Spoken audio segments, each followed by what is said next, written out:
Hello everybody. I'm pretty sure most of us are wondering what's happening in Kerala. What is this conflict brewing in the SYRO MALABAR Church? Will the Ernakulam Angamali diocese be excommunicated from the Catholic Church? Well, those are the questions I'm going to answer and explain for you.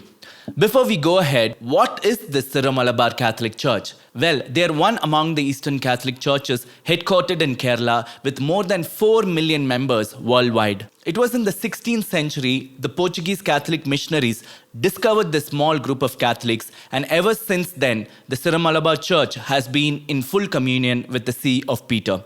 It was in 1992 Pope John Paul II made the SYRO MALABAR Church to be an archiepiscopal church, which made it a self-governing body led by the major archbishop along with the Synod of Bishops. The SYRO MALABAR Church is the second largest Eastern Catholic church with dioceses in many different countries catering to the Catholic faithful there.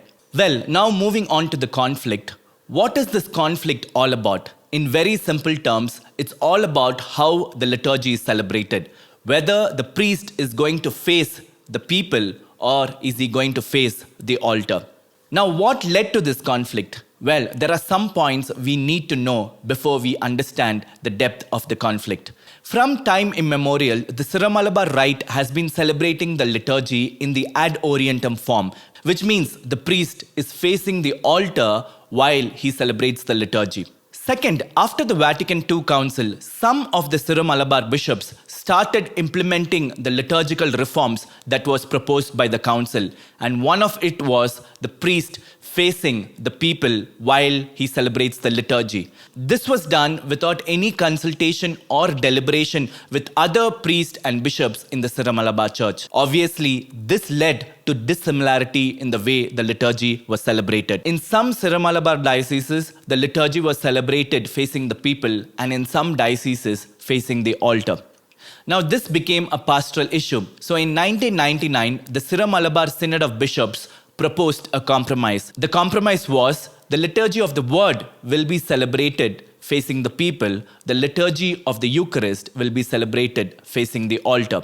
Now, some dioceses did not accept this proposal and resisted the implementation of the same. As the dissimilarities in the liturgy continued, finally the bishops turned to Pope Francis. Pope Francis, in a letter, urged the SYRO MALABAR community, the lay, the religious, the clergy, to implement the Uniform Code of Liturgy. Acting on the Holy Father's request, in 2021, the SYRO MALABAR Synod of Bishops agreed to implement the Uniform Code of the Liturgy. Once again, the Ernakulam Angamali diocese resisted the synod's decision and protested against the implementation of the same. Some priests in the Ernakulam diocese went as far to say that they want to split from the SYRO MALABAR Church and remain as a separate rite in full communion with Rome.